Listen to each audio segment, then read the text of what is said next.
The seven habits of highly effective people এই বইটার মধ্যে লেখক স্টিফেন রিচার্ড কোভে দারুণ একটা থিওরি দিয়েছে এবং আমার মনে হয়েছে যে এই থিওরিটা আপনাদের সাথে আলোচনা করা দরকার। তো উনি আর কি আমাদের জীবনের যে কাজগুলো আছে সেই কাজগুলোকে উনি চারটা ভাগে ভাগ করেছেন। তো এই চারটা ভাগে চারটা কোয়াড্রান্টে ভাগ করেছেন এবং এই ভাগ করার মধ্য দিয়ে আমরা বুঝতে পারবো যে কোন কোন কাজগুলো আমরা আমাদের জীবনে করব এবং কোন কোন কাজগুলো থেকে বিরত থাকবো এবং কোন কাজগুলো আমাদের মনোযোগটাকে নিয়ে নিচ্ছে আর কি এবং আমাদের জীবনকে পিছনে টানতেছে। এটা যদি আমরা আইডেন্টিফাই করতে পারি তাহলে আমাদের লাইফটা অনেক বেশি ইজিয়ার হবে ইনশাল্লাহ। তো এটা ওনার যে লেখা যে বই the seven habits of highly effective people, ওই বইটার মধ্যে থিওরিটা দেওয়া আছে। তো যদিও এটা ইংলিশে, বাট আমি এটা বাংলাতে আপনাদেরকে সুন্দর করে দেখাচ্ছি। তো এটাতে আমাদের কাজগুলোকে চারটা ভাগে ভাগ করা হয়েছে। একটা হলো যে গুরুত্বপূর্ণ এবং জরুরি। আমাদের জীবনে এমন কিছু কাজ আছে যেগুলো গুরুত্বপূর্ণ এবং জরুরি, আর কিছু কাজ আছে গুরুত্বপূর্ণ কিন্তু জরুরি না, অর্থাৎ পরে করলেও হবে বা 1 বছর পরে করলে হবে বা 6 মাস পরে করলে হবে, এই টাইপের জিনিস আর কি। নাম্বার 3 হলো যে গুরুত্বপূর্ণ নয় কিন্তু জরুরি, অর্থাৎ কাজটার খুব একটা ভ্যালু নাই, কাজটা খুব বেশি গুরুত্বপূর্ণ না কিন্তু মনে হচ্ছে যে এখনই করতে হবে, তাড়াতাড়ি করতে হবে, এই টাইপের। আরেকটা হলো যে গুরুত্বপূর্ণ নয়, জরুরিও নয়, কাজটার খুব বেশি তাৎপর্য নয় এই কাজের, আমাদের জীবনে কোনো মানে ইম্প্যাক্ট ক্রিয়েট করবে না, একই সাথে কাজটা জরুরিও না। তো এখন এই একটা একটা করে আমি ব্যাখ্যা করতেছি, তাহলে আপনার কনসেপ্টটা ক্লিয়ার হবে এবং আপনার জীবনের কাজ অনুযায়ী আপনি এটাকে নিজের মতো করে সাজিয়ে নিতে পারবেন। আচ্ছা, প্রথমে হলো যে গুরুত্বপূর্ণ এবং জরুরি। এই কাজগুলো আমরা সাধারণত বেশিরভাগ ক্ষেত্রে এই কাজগুলো আমরা মানে করে থাকি আর কি। সেই কাজগুলোকে যে পরীক্ষার আগের রাতে পড়া, এই পরীক্ষার আগের রাতে পড়াটা খুবই গুরুত্বপূর্ণ এবং খুবই জরুরি, যে আজকে যদি আমি না পড়ি কালকে পরীক্ষাতে আমার রেজাল্ট খারাপ হবে বা পরীক্ষাতে আমি পারবো না। তো এই কাজগুলো আমরা মানে সচরাচর একটা ভয় থেকে এই কাজগুলো করতে থাকি। আরেকটা হচ্ছে অ্যাসাইনমেন্ট জমা দেওয়া, যেমন ভার্সিটিতে টিচার বিভিন্ন অ্যাসাইনমেন্ট দেয় যে 10 দিন সময় দিছে, দেখা যাচ্ছে ওই লাস্ট ডেটে গিয়ে সবাই লাস্ট ডেটে গিয়ে অ্যাসাইনমেন্টটা লিখতেছে। তার মানে ওই যে একটা ডেডলাইন ফিক্সড করা আছে যে এই তারিখে এটার জমা দিতেই হবে, তো সেই দিনে গিয়ে এটা কি গুরুত্বপূর্ণ এবং জরুরি হয়ে ওঠে। তো আমাদের জীবনে এই ধরনের বিভিন্ন কাজ আছে যে কাজগুলো আমরা সাধারণত একেবারে শেষ তারিখে গিয়ে আমরা সেই কাজগুলো করি। যেমন শেষ তারিখে বিদ্যুৎ বিল দেওয়া, শেষ তারিখে ইন্টারনেট বিল দেওয়া, না হলে বন্ধ হয়ে যাবে, এই টাইপের এই কাজগুলো আমরা সাধারণত করে থাকি। তো এটা করার মধ্যে কোনো অসুবিধা নাই, এটা করলে ভালো, কোনো অসুবিধা নাই। নাম্বার 2 হলো যে গুরুত্বপূর্ণ কিন্তু জরুরি নয়, অর্থাৎ এই কাজগুলোর কোনো ডেডলাইন নাই, মানে নির্দিষ্ট একটা ডেটের মধ্যে শেষ করতে হবে বা শুরু করতে হবে এরকম কোনো ফিক্সড কিছু নাই। কিন্তু এই কাজগুলোকে আমরা সবসময় ডিলে করতে থাকি বা করি না। যেমন ইংলিশে কথা বলতে শেখা। ধরেন যে আপনি যদি ইংলিশে কথা বলতে শেখেন তাহলে আপনি বিদেশিদের সাথে কমিউনিকেট করতে পারবেন, আপনি অনেক ভালো জব পাবেন, বা এক কথায় অনেক আপনার মানে পার্সোনালিটির একটা ভ্যালু বাড়বে, বা সব কিছু মিলে আপনি একটা উন্নত জীবনের দিকে মানে যেতে পারবেন। কিন্তু আমরা আজ শিখবো, কাল শিখবো, পরশুদিন শিখবো, এই সেই এগুলা করতে করতে করতে করতে শেখাই হয় না। তো এই জন্য এটা হলো, আমরা জানি যে এটা শেখা খুবই গুরুত্বপূর্ণ কিন্তু জরুরি না, এই জন্য মানে আমাদের খুব বেশি ঠেকা পড়ে নাই, এই জন্য আমরা কখনো শিখি না। তারপর ধরেন যে হলো ব্যায়াম করা। তো ব্যায়ামটা তো সবাই জানে যে ব্যায়াম করলে হলে শরীর সুস্থ থাকবে, ভালো থাকবে, এই সেই, এগুলো আমরা সবাই জানি, কিন্তু আমরা কখনো ব্যায়াম করি না বা ব্যায়াম করতে চাই বা শুরুই করা হয় না, বা শুরু করলে 2 দিন করে আবার শেষ করা হয় না। কারণটা হলো কি, আমরা জানি যে ব্যায়াম করাটা খুবই গুরুত্বপূর্ণ কিন্তু এটা যেহেতু জরুরি না, এই জন্য আমরা আজকে তো ব্যায়াম না করলে আমি অসুস্থ হয়ে যাচ্ছি না, আজকেই ব্যায়াম না করলে আমার শরীরে সব শক্তি তো চলে যাচ্ছে না, যেহেতু এটা জরুরি না, এই জন্য আমরা এই কাজগুলোকে সাধারণত অ্যাভয়েড করে থাকি।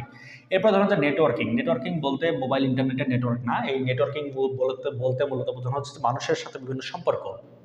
ধরেন যে বিভিন্ন পেশার বিভিন্ন লেভেলের বিভিন্ন লোকের সাথে আপনার যে একটা সম্পর্ক, এই সম্পর্কটা ধরেন যে এই সম্পর্কটা তৈরি করাটাও এর মধ্যে পড়ে যে গুরুত্বপূর্ণ কিন্তু জরুরি না। আপনি অমুকের সাথে একটা সম্পর্ক রাখলেন না বা অমুকের সাথে পরিচয় হইলেন না, তাতে সমস্যাটা কি?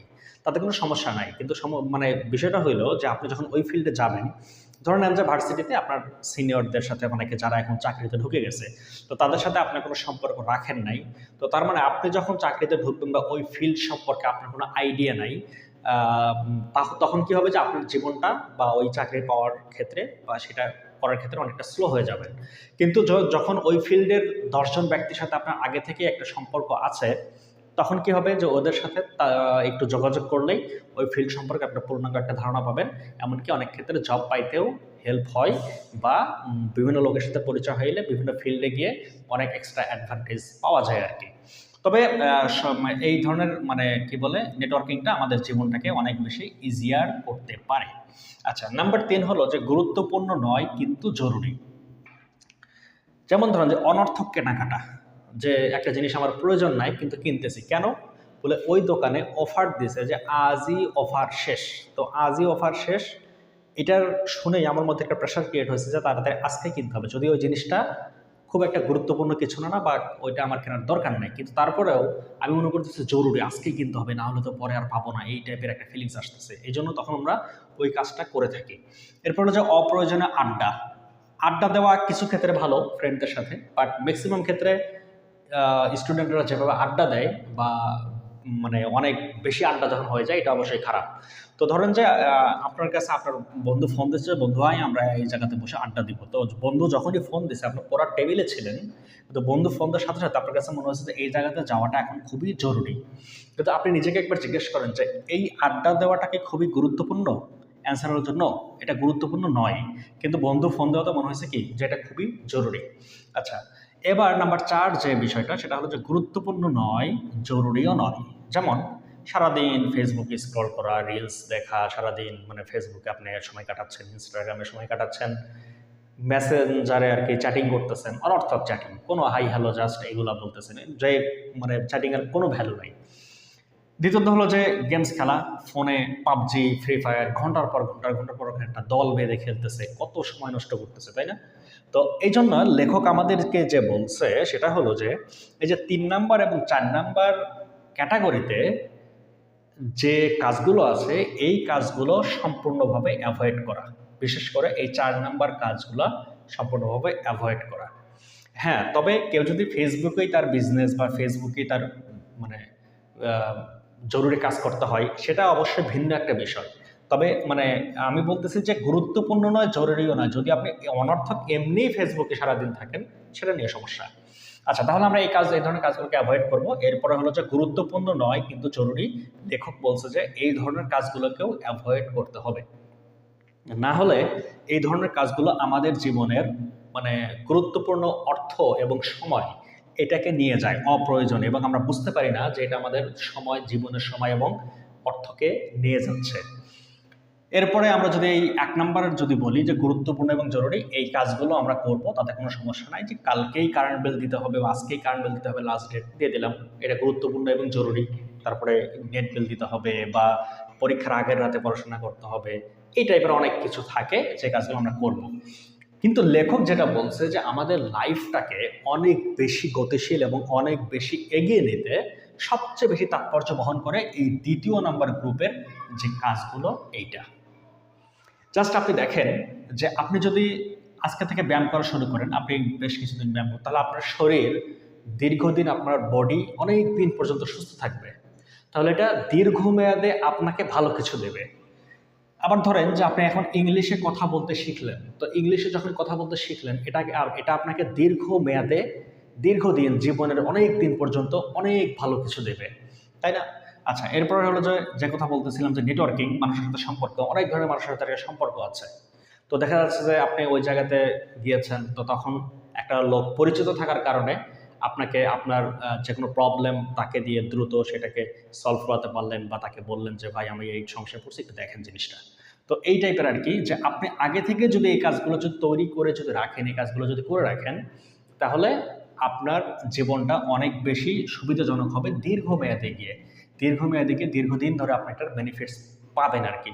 তো এই ধরনের আপনার জীবনের যে কাজগুলো আছে, সেই কাজগুলো আপনি এখানে করতে পারেন, কি বলে যে আপনি নিজের মতো করে এটাকে সাজাতে পারেন, সাজিয়ে, এবং আপনি দেখবেন যে আপনার জীবনে কোন কোন কাজগুলো আপনার সময়, শ্রম, মেধা সবকিছুকে নিয়ে যাচ্ছে, অর্থ সবকিছুকে নিয়ে যাচ্ছে, সেই কাজগুলো জাস্ট অ্যাভয়েড করে ফেলবেন, এবং যে কাজগুলো করলে আপনি অনেক বেশি লাইফ অ্যাডভান্টেজ পাবেন সেই কাজগুলো করতে পারেন। যেমন ধরেন যে কম্পিউটার শেখা, তো কম্পিউটার না শিখলেই তো আপনার জীবন শেষ হয়ে যাচ্ছে না। কিন্তু কথা হলো যে কম্পিউটার যদি আপনি ভালোভাবে শেখেন, এটা আপনাকে জীবনে অনেক বেশি বেনিফিটস দেবে এবং একবার যদি শেখেন সারা জীবন আর ভুলবেন না। সারা জীবন আপনি চলতে থাকবে এভাবে, এভাবে।